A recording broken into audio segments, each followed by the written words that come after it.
Okay, so this is an impromptu version of the PDN 2014 Training Tour update, and I happen to be in the heart of Manhattan. I'm right here in Midtown, just finished up with a great Fox and Friends segment talking about rights and responsibilities and the idea that firearms owners inside of their home have a responsibility to make sure that people aren't getting unauthorized access to their firearms. So we talked about the idea that just because your firearms are secured, like in a quick access safe, doesn't mean they're not available to you when you need them for that imminent home invasion or that other home defense, personal defense inside the home type of event.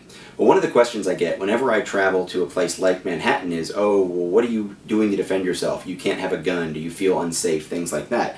Reality is that I don't consider the gun a magic talisman. The gun is a great defensive tool, whether it's outside the home or inside the home. It's very efficient, it's very easy to use if you're trained, and it's a great option. But it's not the only option, and just because you don't have a firearm doesn't mean that you are, of course, helpless. And just because you don't have a firearm, you can't legally carry something that's overtly a defensive tool, like a knife or a taser, something like that, doesn't mean that you can't be prepared to defend yourself in ways other than just awareness and mindset and how you move and where you are, and of course, unarmed defense in the worst case scenario.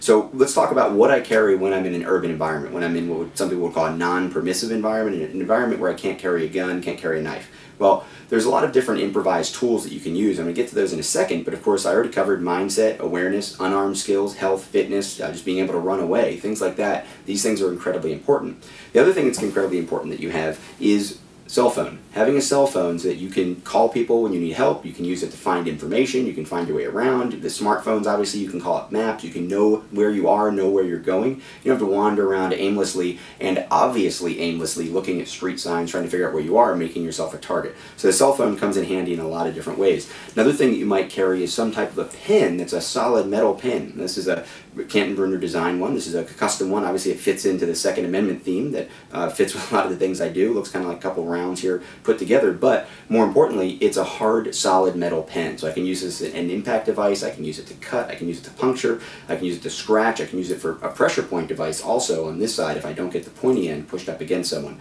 This is left hand or right hand. So in a sports coat I might carry it here. I might also carry it inside of the pocket on the off side or on the strong side. Today I was in a more formal environment, so inside of the pocket made sense.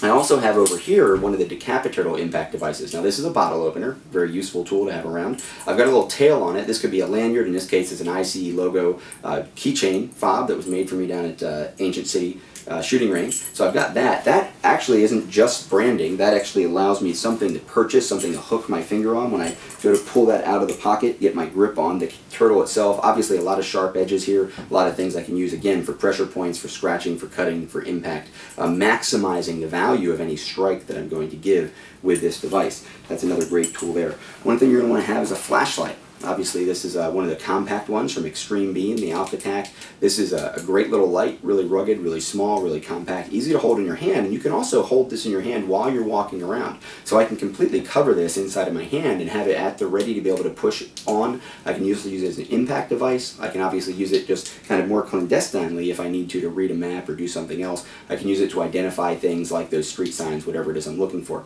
Light an area up when I'm moving through. Now in the modern city, most places are well lit. Hopefully you're moving through places that are well trafficked, well traveled, not isolating yourself and making yourself a potential target, but having this in your hand is obviously very subtle, and if anybody comes up to you, it's obviously just a flashlight, not a big deal to have in your back pocket. Another thing that I like to have in an urban environment is a throw money, the idea that I might want to have a 20, this is just a 20 with a couple ones wrapped up around it. Somebody wants to start assaulting me, asserting their space into my space, and all they want is money, and I really believe that I can either A, distract them by just offering them money and throwing it down. I'm not going to take that call right now. What I'm going to do is actually go ahead and we'll just close that down.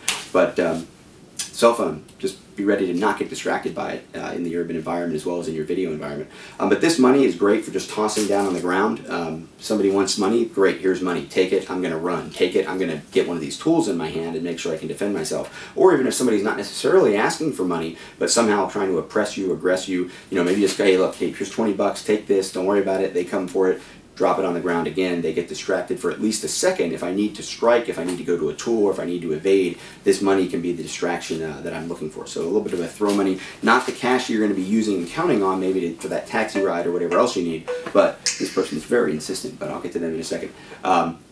having these tools, having these accoutrements around you when you're moving through an urban environment is really important. If you want that peace of mind, if you want the options, of course you don't need any of them. You can be dropped off in the middle of a city. If you have your health, if you have your awareness, if you have some sense about you and you go to smart places, especially if you're moving with people and you're not isolated, you can certainly be safe in an environment without a firearm. A lot of people will hesitate to go to big cities. Manhattan's one of them. I come here, LA, I was in Canada last week, I'm in Europe. People, I would never go there. I don't feel safe. You should feel safe. There are other ways to feel safe besides just having a gun, and it's an important lesson when you think about holistic personal defense. You can't always have the gun. If you can always have the gun, you're probably limiting your life experiences in a much more significant way. Feel comfortable. Utilize the tools that you can have in any environment. Be sure to check out more information on improvised defense and unarmed defense, as well as moving through the urban environment at personaldefensenetwork.com.